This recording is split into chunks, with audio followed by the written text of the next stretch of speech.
Hello student, my self Akshay Kumar Gupta. आज हम जो टॉपिक आपके लिए लेके आए हैं वो V curve and inverted V curve है फॉर सिंक्रोनस मोटर। तो सबसे पहले हम वी कर्व के बारे में देखेंगे, उसके बाद हम इन्वर्टेड वी कर्व के आएंगे। क्लियर? तो वी कर्व की बात करने से पहले थोड़ा सा कुछ बेसिक आइडियाज हैं, उस बेसिक आइडिया को पहले हम देख लेते हैं कि वो क्या चीजें हैं और कैसे आपका वी कर्व ड्रॉ होता है, वो किन किन चीजों पर डिपेंडेंट होता है।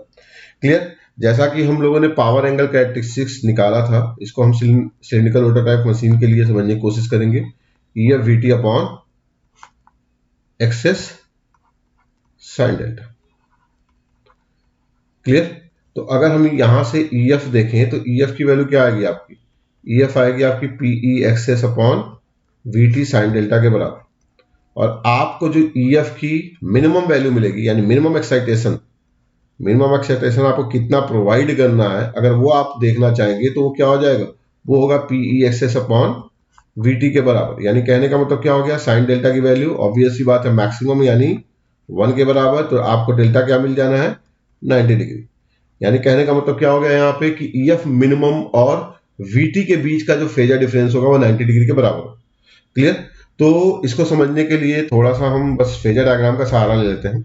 अगर हम फेजर डायग्राम देखें एक मोटर के केस में, मोटर केस का मतलब क्या हो गया? सिलिंड्रिकल रोटर टाइप मशीन है, तो ये आपका EF। क्लियर?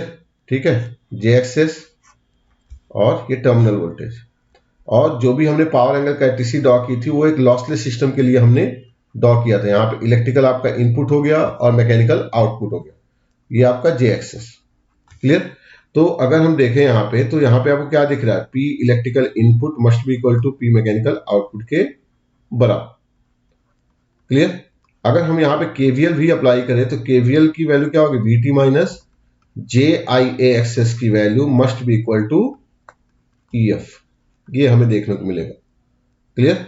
अगर हम EF मिनिमम की बात करें तो EF मिनिमम का मतलब क्या हो गया कि EF और VT के बीच का जो एंगुलर डिस्प्लेसमेंट है वो 90 डिग्री के इक्विवेलेंट होना चाहिए। तो जरा फेजर से हम ड्रॉ करते हैं, एक लैगिंग लोड को ले लेते हैं, मतलब input power factor lagging nature को लेते हुए हम इसको ड्रॉ करने की कोशिश करते हैं। हमने क्या किया? VT को एज ए रेफरेंस लिया। क्लियर? और IA करंट ले लिया हमने लैगिंग, ये हमने IA करंट लैगिंग ले लिया। क्लियर? यानी IA का फेज ये हो गया आपका। ठीक है, आपका इक्वेशन क्या है? EF की वैल्यू है VT माइनस JI एक्सेस के बराबर, यानी IA से 90 डिग्री लैग करता हुआ आपको क्या मिलेगा? इस फेज में आपको मिलेगा EF, और ये इस फेज में आपको क्या मिलेगा? सॉरी, माइनस JIA एक्सेस के बराबर, माइनस JIA एक्सेस। क्लियर? और रिजल्टेंट क्या आ जाएगा? ऑब्वियस सी बात है, रिजल्टेंट की वैल्यू आ जाएगी आपकी EF मिनिमम के बराबर। क्लियर? ये वैल्यू क्या आ गई? EF मिनिमम के बराबर आ गई। यानी EF और VT के बीच में एंगुलर डिस्प्लेसमेंट कितना हो गया? 90 डिग्री के बराबर। ये एंगल आपका कितना है? Theta degree. तो आपका फेजर कुछ ऐसे ड्रॉ होके निकलेगा, यानी ये EF मिनिमम और VT के बीच का फेजर है। क्लियर? ठीक है, तो मेरे ख्याल से आपको क्लियर हुआ होगा कि क्या चीजें हैं और कैसे हैं। ठीक, अगर मैं यहाँ पे बात करूं कि आखिर में हम EF मिनिमम क्यों ले रहे हैं वी कर्व को समझने के लिए, तो हम अब चलते हैं इफेक्ट ऑफ वायरिंग फील्ड की तरफ। आपने लास्ट लेक्चर में जो इफेक्ट ऑफ वायरिंग फील्ड देखा था, clear, in case of motor, वहां से चीजों को समझने की कोशिश करेंगे और ये देखेंगे कि आखिर में करंट का बिहेवियर कैसे चेंज हो रहा है विद रिस्पेक्ट टू एक्साइटेशन। वो सब चीजों को हम समझने की कोशिश करेंगे और देखेंगे कि क्या क्या चीजें हो रही हैं और कैसे हमारा वी कर्व ड्रॉ हो रहा है। क्लियर? तो सबसे पहले हम उसके लिए आपका कैरेक्टरिस्टिक्स को यहां पे लेके आते हैं जो हमने प्रीवियस लेक्चर में देखा था। ठीक है, ये हमारी मोटर केस में कैरेक्टरिस्टिक्स है। Clear? Effect of wiring field हमने देखा था लास्ट लेक्चर में, आप जरूर देखिएगा, वहां से आपको ये कॉन्सेप्ट क्लियर हो जाएगा। ठीक है, तो यहां पे हमने क्या देखा था? IA1, IA2, IA3, ये तीन हमने करंट लिए थे जो क्या हो रहे थे? लैगिंग से लीडिंग बिहेवियर की तरफ बढ़ रहे थे। तो आप अगर यहां पे ध्यान दो, अगर आप यहां पे ध्यान दोगे तो जब करंट आपका लैगिंग नेचर में था, यानी लैगिंग पावर फैक्टर। उस कंडीशन में IA की वैल्यू क्या थी आपकी, ज्यादा थी। यानी देखो यहां पे अगर मैं यहां की बात करूं तो यहां पे आपको क्या दिख रहा है कि करंट की वैल्यू, ठीक है, जितना आपका लैगिंग नेचर जितना ज्यादा होगा करंट की वैल्यू उतनी ही ज्यादा होगी मैग्नीट्यूड। देखो यहाँ पे जैसे जैसे आपका पावर फैक्टर एंगल रिड्यूस होता जा रहा है वैसे वैसे करंट का मैग्नीट्यूड भी रिड्यूस होता जा रहा है। तो लैगिंग पावर फैक्टर के नेचर में आपको शुरुआत में क्या मिल रहा है, आपको मिल रहा है IA करंट हाई, क्लियर, ठीक है, एंड लो पावर फैक्टर की वैल्यू क्या मिल रही है आपको, लो पावर फैक्टर मिल रही है। यानी आप क्या देख रहे हो कि आपको हाई आर्मेचर करंट मिल रहा है, clear, and low power factor मिल रहा है, क्लियर। जैसे जैसे आपका पावर फैक्टर इंप्रूव होता जाएगा आप क्या देखते जा रहे हो, करंट की वैल्यू रिड्यूस होती जा रही है, क्लियर। अगर आपका पावर फैक्टर इंप्रूव होता जा रहा है यानी पावर फैक्टर आपका इंक्रीज होता जा रहा है तो आप क्या देख रहे हो, IA की वैल्यू रिड्यूस होती जा रही है। और इस कंडीशन में आपने ये भी देखा था कि जब आपका लैगिंग पावर फैक्टर होता है तो उस कंडीशन में आपका जो EF1 है यानी EF1 cos डेल्टा 1 की वैल्यू आपकी मिलती है लेस देन VT। ये आपको डायग्राम से दिख भी रहा होगा, ये आपका EF1 है, क्लियर, और ये आपका EF1 cos डेल्टा हो रहा है ये वैल्यू। तो EF1 cos डेल्टा की वैल्यू VT से कम हो रही है यानी इसको हम क्या बोलते हैं, अंडर एक्साइटेड। ये आपका अंडर एक्साइटेड मोड था, क्लियर। अंडर एक्साइटेड कंडीशन में आपने क्या देखा कि आपका जो पावर फैक्टर है वो लैगिंग है और पावर फैक्टर जैसे जैसे इंक्रीज होता जा रहा है आपका करंट डिक्रीज होता जा रहा है। वैसे भी ये चीज आपको इस चीज से ही क्लियर थी कि IA cos थीटा की वैल्यू मस्ट बी कांस्टेंट, ये मैंने आपको बताया ही था। तो IA cos थीटा क्या होनी चाहिए, कांस्टेंट होनी चाहिए। कांस्टेंट होने का मतलब क्या हो गया, अगर आपका करंट बढ़ेगा तो ऑब्वियसली बात है पावर फैक्टर की वैल्यू रिड्यूस होती जाए, क्लियर। अगर आपका करंट कम होगा मैग्नीट्यूड तो पावर फैक्टर की वैल्यू बढ़ती जाएगी। तो हम यहां पे बात कर रहे हैं लैगिंग से यूनिटी पावर फैक्टर फिर लीडिंग नेचर में आने की। तो अगर आप, हम इसको दो मोड में बांटेंगे। पहले हम बढ़ रहे हैं, शुरुआत कर रहे हैं हम लैगिंग पावर फैक्टर से, क्लियर, और पावर फैक्टर क्या होता जा रहा है, इंक्रीज होता जा रहा है और ये कहां तक आ रहा है, यूनिटी पावर फैक्टर तक, क्लियर। ऑब्वियसली बात है पावर फैक्टर इंक्रीज होते होते कहां तक आएगा, यूनिटी पावर फैक्टर तक। तो इस रीजन में आपका जो करंट का मैग्नीट्यूड है वो रिड्यूस हो रहा है और रिड्यूस होते होते होते यूनिटी पावर फैक्टर पे आपको IA मिनिमम मिल रहा है, क्लियर। आप यहां पे डायग्राम से भी देख सकते हैं कि यूनिटी पावर फैक्टर पे IA की वैल्यू क्या मिल रही है, IA2 के बराबर, यानी इस कंपोनेंट के बराबर मिल रही है, कि इस कंपोनेंट के बराबर मिल रही है। तो ये क्या है, मिनिमम करंट ही तो है, क्लियर। तो यूनिटी पावर फैक्टर पे आपको आर्मेचर करंट क्या हो गया, मिनिमम मिला, और आपका फील्ड एक्साइटेशन भी क्या होता जा रहा है, धीरे धीरे धीरे धीरे उसकी वैल्यू भी क्या होती जा रही है, आपकी इंक्रीज करती जा रही है। यानी EF1 का जो नेचर है, EF की वैल्यू जो है आपकी बढ़ती जा रही है, क्लियर। इस कंडीशन में आप क्या कर रहे हैं, आप फील्ड एक्साइटेशन को अंडर एक्साइटेड से नॉर्मली एक्साइटेड मोड में ले जा रहे हैं, यानी EF की वैल्यू धीरे धीरे क्या होती जा रही है, इंप्रूव होती जा रही है, और आप अंडर एक्साइटेड कंडीशन से नॉर्मली एक्साइटेड कंडीशन में चले जा रहे हैं। ये आपका अंडर एक्साइटेड कंडीशन था और यहां से आप नॉर्मली एक्साइटेड कंडीशन पे चले जा रहे हैं, क्लियर। नॉर्मली एक्साइटेड कंडीशन में जाने का मतलब क्या हो गया, यहां पे आपका फील्ड एक्साइटेशन इंप्रूव हो रहा है, यानी कुल मिला कहने का मतलब IF की वैल्यू आपकी इंक्रीज हो रही है, क्लियर है चीज। तो हमने पहले सेगमेंट में ये देखा कि लैगिंग पावर फैक्टर से यूनिटी पावर फैक्टर की तरफ क्या नेचर आपको मिल रहा है, IA की वैल्यू, क्लियर। हमने क्या देखा, IF बढ़ाने पे देखो यहां पे IA की वैल्यू क्या हो रही है, रिड्यूस हो रही है, पावर फैक्टर क्या हो रहा है, इंक्रीज हो रहा है। यानी IF अगर आप बढ़ाते हैं, फील्ड एक्साइटेशन आप बढ़ाते हैं from under excited to normally excited region, यानी lagging to unity power factor region, तो IF बढ़ाने से आपका क्या क्या चीजें हो रहा है, एक तो IA की वैल्यू आपकी कम हो रही है और दूसरा आपका power factor cos theta increase हो रहा है, क्लियर। ये दो चीजें देखी हमने।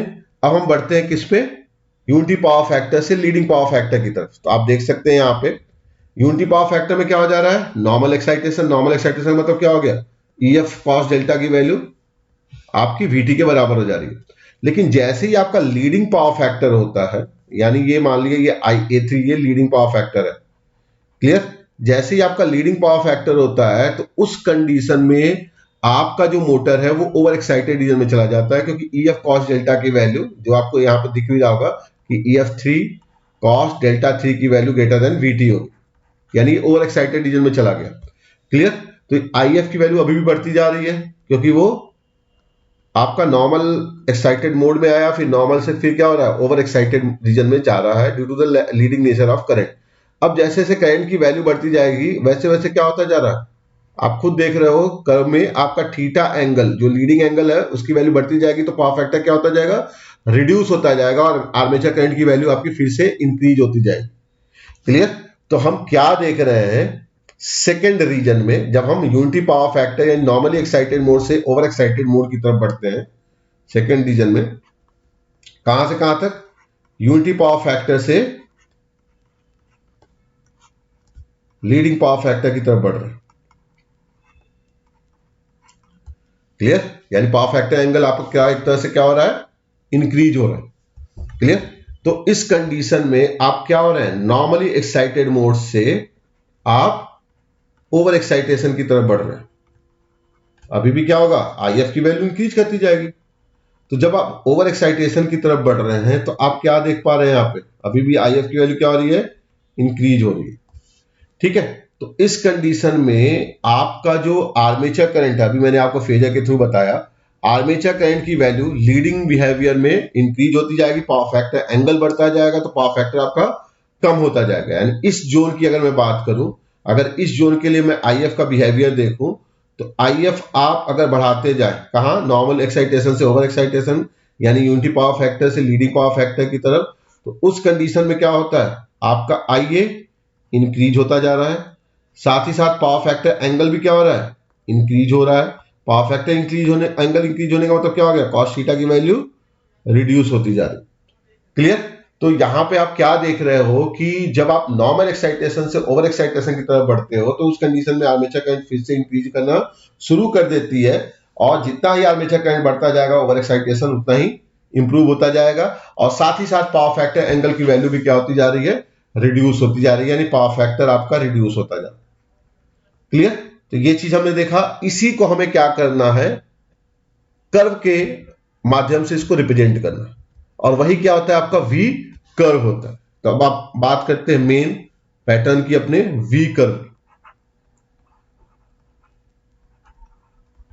क्लियर। V कर्व से को ड्रॉ करने से पहले वही EF मिनिमम का कॉन्सेप्ट, EF मिनिमम जो होता है वो PE एक्सेस अपॉन VT के बराबर होता है। ये चीज हमें थोड़ा दिमाग में रखना है, और इसके बेसिस पे ये सारी चीजें हमें ड्रॉ करनी, क्लियर।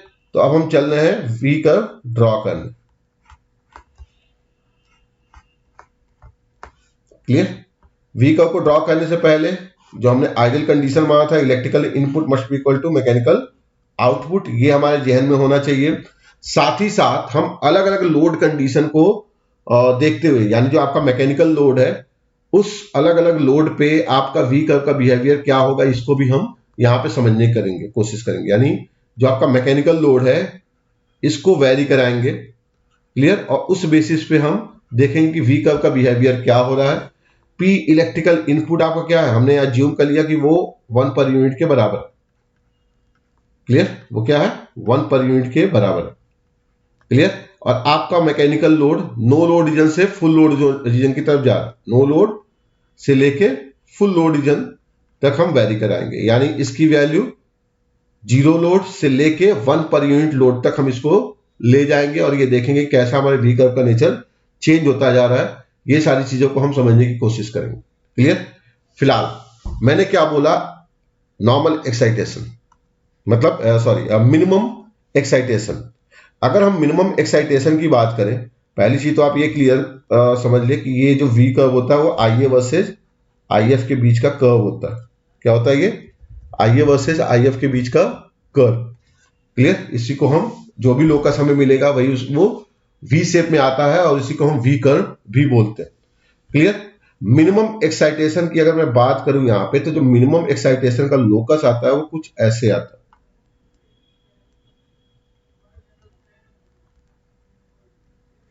क्लियर? ठीक है, अभी हम बात करेंगे ये ऐसे क्यों होता है। क्योंकि आपका जो आर्मेचर करंट है, मिनिमम एक्साइटेशन पे क्या होता है कि अगर आप लोड रिड्यूस करते जाओगे या लोड की वैल्यू आप अगर बढ़ाते जाओगे, मेरी बात समझना है यहाँ पे, मिनिमम एक्साइटेशन ये एक बार है कि इसके बिलो आपका एक्साइटेशन नहीं हो सकता, अदरवाइज मोटर आपका ऑपरेटिंग मोड में नहीं जा सकता। क्लियर? ये आपको मिनिमम एक्साइटेशन प्रोवाइड करनी ही करनी है सिंक्रोनस मशीन को, अदरवाइज आपको ये कैरेक्टरिस्टिक्स आपको ऑब्टेन नहीं होनी। यहाँ पे क्या है कि अगर हम मैकेनिकल लोड को चेंज करते हैं तो उस कंडीशन में अगर आप मैकेनिकल लोड को बढ़ाते जाएंगे, अगर आपका लोड इंक्रीज करता जाएगा तो उस कंडीशन में करस्पॉन्डिंग, क्लियर, करस्पॉन्डिंग जो आपकी आईए की वैल्यू है यानी मिनिमम एक्साइटेशन है, क्लियर, आपका जो मिनिमम एक्साइटेशन है वो भी आपको बढ़ाना पड़ेगा। ईएफ मिनिमम की वैल्यू क्या करनी पड़ेगी, आपको बढ़ानी पड़ेगी। ईएफ मिनिमम बढ़ाने का मतलब क्या हो गया, आपको एक तरह से आईएफ की वैल्यू बढ़ाना। क्लियर? जब आईएफ की वैल्यू बढ़ेगी तो इसका मतलब आपका आईए की वैल्यू भी इंक्रीज होगा। क्लियर? और ये कैसे होगा, क्योंकि आपको पता है कि आई ए कॉस थीटा क्या होता है, EF by Xs sine delta के बराबर होता है। क्लियर? आप यहां से भी इसको कोरिलेट करते हैं तो ईएफ साइन डेल्टा को हम लिख सकते हैं यहाँ पे ईएफ मिनिमम अपॉन एक्सेस, तो यहां से भी हम इसको कोरिलेट करके कर सकते हैं। ईएफ मिनिमम बढ़ने का मतलब आपका फील्ड करंट बढ़ना, फील्ड करंट बढ़ने का मतलब क्या हो गया, कैरेस्पॉन्डिंग आर्मेचर करंट की वैल्यू इंक्रीज हो जाना। कब? जब आपकी लोडिंग कंडीशन इंप्रूव होगी, यानी आप नो लोड कंडीशन से फुल लोड कंडीशन की तरफ आएंगे। तो इसीलिए आपका लोकस ये मिलता है। अभी हम जब वी कर्व ड्रॉ करेंगे तो आपको और आसानी से वो क्लियर होगा। ठीक है, तो वी कर्व ड्रॉ करते हैं हम, एज्यूम कर लेते हैं कि हम 0.75 पर यूनिट लोड के लिए इसको ड्रॉ करने जा रहे हैं। ठीक है, तो जब हम 0.75 यूनिट लोड के लिए, पर यूनिट लोड के लिए इसको ड्रॉ करेंगे तो ये हमने एज्यूम किया ये हमें मिनिमम एक्साइटेशन मिल जाएगा। क्लियर? पहले क्या होगा आपका, हमने क्या देखा था फर्स्ट कंडीशन में, फर्स्ट कंडीशन में जैसे जैसे फील्ड करंट आपका बढ़ रहा था, लैगिंग से आप कहां जा रहे थे, यूनिटी पावर फैक्टर की तरफ, यानी अंडर एक्साइटेशन मोड से नॉर्मली एक्साइटेड मोड की तरफ जा रहे थे। तो आपका आईएफ जब आपका इंक्रीज हो रहा था तो उस कंडीशन में आईए की वैल्यू रिड्यूस होती जा रही थी। क्लियर? तो लोकस ड्रॉ करते हैं हम। क्लियर? ये हमने मिनिमम एक्साइटेशन प्रोवाइड किया। आईए की वैल्यू क्या होती जाएगी, जैसे जैसे फील्ड एक्साइटेशन बढ़ता जाएगा आईए की वैल्यू कम होती जाएगी, और फाइनली क्या होगा, आपको आपको मिलेगा मिनिमम। क्लियर? यहां पे आपका यूनिटी पावर फैक्टर हो जाना है और इस यूनिटी पावर फैक्टर पे आपको नॉर्मली एक्साइटेड मोड मिल जाएगा। यानी इस पॉइंट तक, कहां तक, इस पॉइंट तक आपका जो मोटर है वो क्या है, अंडर एक्साइटेड मोड में है, अंडर एक्साइटेड मोड। क्लियर? और ये अंडर एक्साइटेड मोड हम कब मिल रहा है, फॉर लैगिंग पावर फैक्टर, और ये आपका मोटरिंग मोड है, क्या ये, मोटरिंग मोड। क्लियर? अब इसके आगे क्या होना है, जब आपका ये नॉर्मल एक्साइटेशन कंडीशन मिल गया, क्योंकि इस पॉइंट पे आपको यूनिटी पावर फैक्टर मिल गई, यूनिटी पावर फैक्टर मिलने का मतलब क्या हो गया, ये जो पॉइंट है आपका यूनिटी पावर फैक्टर का है, किसका है, यूनिटी पावर फैक्टर का ये पॉइंट। क्लियर? तो जब ये यूनिटी पावर फैक्टर मिल गया तो इसके बाद आपका क्या होगा, ओवर एक्साइटेशन रीजन शुरू हो जाएगा। यानी इसके बाद अगर आप सेकेंड मोड में देखें, यानी आप नॉर्मल एक्साइटेशन मोड से आप ओवर एक्साइटेशन मोड की तरफ जा रहे हैं, तो आप क्या देख रहे हैं, आईएफ बढ़ाने पे आईए की वैल्यू तो बढ़ रही है। क्लियर? पावर फैक्टर आपका रिड्यूस हो रहा है, तो वो हम इन्वर्टेड वी कर्व के लिए देखेंगे। लेकिन उसके साथ साथ आपका क्या हो रहा है, आईएफ बढ़ने के साथ साथ आपका जो आर्मेचर करंट है उसकी वैल्यू आपकी क्या हो रही है, इंक्रीज करती जा रही है। क्लियर? ये हमने माना कि ये हमारा मैकेनिकल लोड 0.75 पर यूनिट है। आप चाहो तो फुल लोड के लिए भी कर सकते हो, तो ऐसे ही आना। क्लियर? तो यहां पे जो आपको कैरेक्टरिस्टिक्स मिलेगी, यानी इस रीजन की अगर मैं बात करूं तो ये रीजन क्या हो जाएगा आपका, ये रीजन। क्लियर? पूरा आगे तक जो भी रीजन होगा, ये रीजन हो जाएगा आपका ओवर एक्साइटेड। ये आपका ओवर एक्साइटेड रीजन हो गया, और इस ओवर एक्साइटेड रीजन में आपको पावर फैक्टर क्या मिलना है, लीडिंग, और साथ ही साथ क्या होगा, ये क्लियर, ये भी आपका मोटिंग मोड ही है, लेकिन आपको जो पावर फैक्टर मिलेगा वो लीडिंग पावर फैक्टर मिलेगा। क्लियर, यूनिटी पावर फैक्टर का लोकस मिनिमम आर्मेचर करंट का ही होता है। क्लियर, अगर मान लो हम लोड को रिड्यूस कर रहे हैं, क्लियर, अगर मान लो मैंने 0.75 लोड लिया, अब मैं 0.75 लोड पे आ रहा हूं, तो 0.75 से 0.5 लोड पे आ रहा हूं, तो इस कंडीशन में क्या होता है कि आपका कर्व पूरा का पूरा शिफ्ट हो जाता है नीचे की तरफ। ये हमने मान लिया ये 0.5 पर यूनिट के लिए लिया हमने। क्लियर, ठीक है, फिर से यही मिनिमम यानी नॉर्मली एक्साइटेशन कंडीशन का आपका लोकस हो गया ये। ठीक है, तो आपने ये यहां पे जो देखा मिनिमम एक्साइटेशन, इसके पीछे तो हम जा ही नहीं सकते हैं। जैसे ही लोड हमने रिड्यूस किया, लोड रिड्यूस करने का मतलब क्या हो गया, अभी मैंने देखो यहां पे आपको लोड को बढ़ते हुए बताया, जब आपका लोड रिड्यूस होगा तो उस कंडीशन में IF मिनिमम एक्साइटेशन भी रिड्यूस होगा, यानी फील्ड करंट भी रिड्यूस होगा, तो करेस्पॉन्डिंग आर्मेचर करंट की वैल्यू भी क्या होगी, आपको कम मिलेगी। तो आप यहां पे देख रहे हो field current as well as armature current excitation आपको क्या मिल रहा है, कम मिल रहा है, और आपका मिनिमम एक्साइटेशन यहां से हो जा रहा है। इसीलिए ये लोकस मिलता है आपको कि ये बिहेवियर ये शो कर सके। क्लियर, लोड रिड्यूस होने के साथ साथ एक्साइटेशन का रिड्यूस होना, और उसके करेस्पॉन्डिंग आपका आर्मेचर करंट का वैल्यू भी रिड्यूस होना। ये 0.5 पर यूनिट लोड के लिए ले लिया हमने, इसके लिए चलो मान लेते हैं अब 0.25 पर यूनिट के लिए ले ले।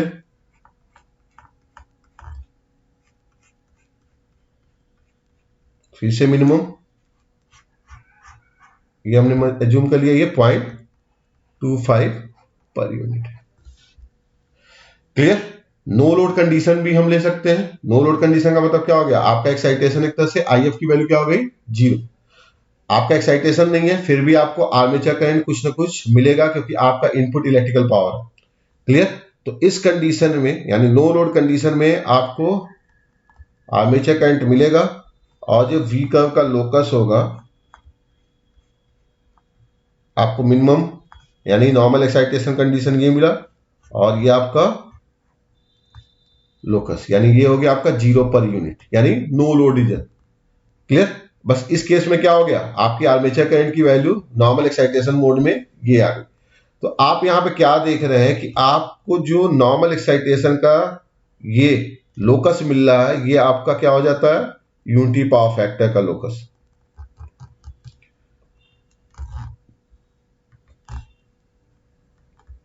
ये किसका लोकस है, यूनिटी पावर फैक्टर का लोकस। क्लियर, ठीक है, तो यहां पे हम देख सकते हैं कि आपका क्या चीज हो रहा है, ये आपका लोकस हो गया। तो यहां पे थोड़ा सा हम इसको इरेज कर देते हैं ताकि ये सही से आप इसको रिप्रेजेंट कर सकें। ये आपका अंडर एक्साइटेड, और ये आपका ओवर एक्साइटेड, और इस रीजन को हम बोलते हैं नॉर्मली एक्साइटेड रीजन। ये जो रीजन आपको दिख रहा है इसको हम बोलेंगे नॉर्मली एक्साइटेड। जो आपका यूनिटी पावर फैक्टर वाला है उसको हम बोलेंगे नॉर्मली एक्साइटेड। तो मेरे ख्याल से आपको क्लियर हुआ होगा कि कैसे आपका V कर्व ड्रॉ हो रहा है। क्लियर, ठीक है, तो यहां पे हमने इलेक्ट्रिकल इनपुट कांस्टेंट रखा, लोड को वेरी करा के आपके V कर्व को दिखाया कि कैसे बनता है। यानी आप यहां पे क्या सीख रहे हैं कि V कर्व जैसे जैसे लोड रिड्यूस होता जाएगा वो नीचे की तरफ शिफ्ट होता जाएगा, और साथ ही साथ उसका मिनिमम एक्साइटेशन भी करेस्पॉन्डिंगली रिड्यूस होता जाएगा। क्लियर, ये जो लोकस आपको मिल रहा है मिनिमम एक्साइटेशन वाला, इसकी मैं बात कर रहा हूं। ठीक है, तो ये चीज हमें ध्यान रखना है कि लोकस ऑफ, ये क्या आपका locus of EF minimum corresponding to minimum excitation. उतना एक्साइटेशन जब तक आप नहीं देंगे तब तक वो आपका ऑपरेटिंग कैरेक्टरिस्टिक्स देगा ही नहीं। तो ये हो गया आपका V कर्व। अगर हम इन्वर्टेड V कर्व की बात करें, क्लियर, इन्वर्टेड V कर्व,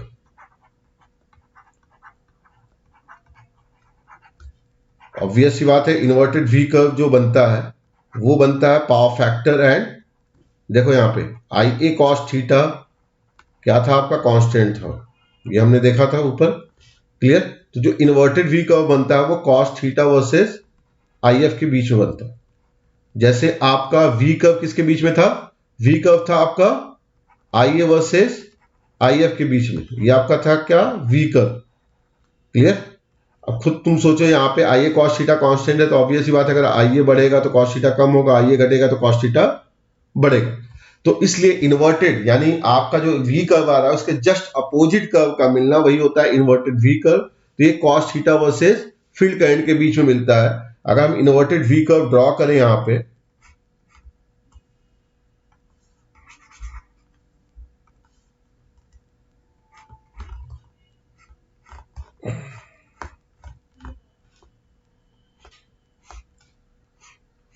ये हम इन्वर्टेड वी कर्व ड्रॉ करने जा रहे हैं। इस एक्सिस पे तो आपका IF ही रहेगा और इस एक्सिस पे आपका पावर फैक्टर यानी cos थीटा हो जाता है। क्लियर? ऑब्वियस ही बात है, सबसे मैक्सिमम लिमिट क्या होगी पावर फैक्टर की? यूनिटी 1। क्लियर? और ये कब मिलता है? For normal excitation. अगर मान लो यहां पे हम स्टेबिलिटी लिमिट की बात करें, यानी वही मिनिमम एक्साइटेशन की बात करें, तो यहां पे आपको स्टेबिलिटी लिमिट कुछ ऐसे मिलती है। चूंकि IF बढ़ने पे IA बढ़ रहा था, तो ऑब्वियस सी बात है IA बढ़ने का मतलब पावर फैक्टर कम होना। क्लियर? तो मेरे ख्याल से आपको क्लियर हुआ होगा। आपने स्टेबिलिटी लिमिट क्या देखी थी वी कर्व में? IF बढ़ने पे IA का बढ़ना, ये आपका लोकस था। क्लियर? ये अगर आप लोकस देखेंगे तो ये आपका लोकस था ये। ठीक है? जबकि पावर फैक्टर केस में क्या हो जाएगा?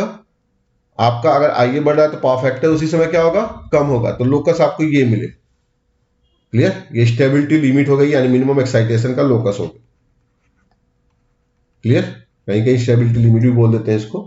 ठीक है, तो हम यहां पे फिर से वही चीज करेंगे। अगर आप लोड, जैसे मान लो मैंने लो लोड कंडीशन लिया, तो जब आप नो लोड कंडीशन लोगे तो फिर से क्या है आपका, इस पॉइंट पे मैंने स्टार्ट किया मान लो। ठीक है, जैसे जैसे फील्ड करंट में बढ़ाता जाऊंगा, यानी अंडर एक्साइटेड मोड से नॉर्मली एक्साइटेड मोड में जाता जाऊंगा, तो हमने क्या देखा था? आपका आर्मेचर करंट रिड्यूस हो रहा था। तो ऑब्वियस सी बात है IA cos theta equal to constant है, तो cos थीटा की वैल्यू बढ़ेगी। क्लियर? वैसे भी हमने देखा था वहां पे कि आपका फील्ड करंट जैसे जैसे बढ़ता है, IA की वैल्यू जैसे जैसे रिड्यूस होती है, पावर फैक्टर की वैल्यू वैसे वैसे इंक्रीज होती जाती है, क्योंकि पावर फैक्टर एंगल कम होता जाता है। तो आपको जो लोकस मिलेगा कुछ ऐसे मिलेगा। क्लियर? ठीक है, ये आपको लोकस मिल गया, यानी ये क्या हो गया आपका? Normally excited region. क्लियर? ठीक है, तो ये अंडर एक्साइटेड मोड में जैसे जैसे फील्ड करंट की वैल्यू बढ़ती जाएगी, आपका पावर फैक्टर इंप्रूव होता जाएगा, फिर आपको यूनिटी पावर फैक्टर मिल जाएगा फॉर नॉर्मल एक्साइटेशन। अब हम आगे बढ़ेंगे तो आपको क्या मिलना है? ओवर एक्साइटेड रीजन मिलना है। From normal to over excited region में हम क्या देख रहे हैं कि फील्ड करंट जैसे जैसे बढ़ता जाता है, आपकी IA बढ़ती जाती है। जब IA बढ़ेगी तो ऑब्वियस सी बात है IA cos थीटा कांस्टेंट होना है, तो उस कंडीशन में पावर फैक्टर की वैल्यू रिड्यूस होगी। वैसे भी वो कंडीशन हमने देखा था वहां पे जब हमने पूरी पूरी एनालिसिस की थी। तो यहां पे क्या होता जाएगा आपका? आपका पावर फैक्टर रिड्यूस होता जाएगा। क्लियर? ये हमने माना कि ये हमारा 0.25 पर यूनिट लोड है। क्लियर? मान लो हम लोड को बढ़ाना चाहें, लोड को बढ़ाओगे तो ऑब्वियस सी बात है कि क्या होना है यहाँ पे?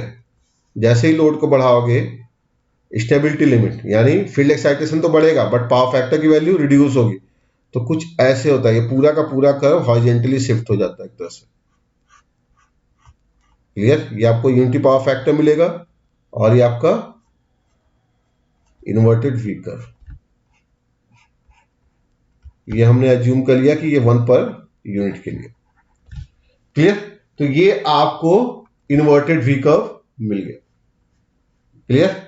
ठीक है, तो इन्वर्टेड वी कर्व का शेप ऐसे ही मिलता है कि पूरा का पूरा कर्व हॉरिजॉन्टली शिफ्ट हो जाता है। क्योंकि आप खुद देखो यहाँ पे कि अगर आप लोड बढ़ाओगे तो उसके करस्पॉन्डिंग जो यूनिटी पावर फैक्टर आपको मिलना है, जो नॉर्मल एक्साइटेशन मोड मिलना है, उसके लिए फील्ड करंट की वैल्यू आपको बढ़ानी पड़ेगी, क्योंकि आपको मिनिमम एक्साइटेशन उस हिसाब से आपको कंट्रोल करना पड़ेगा।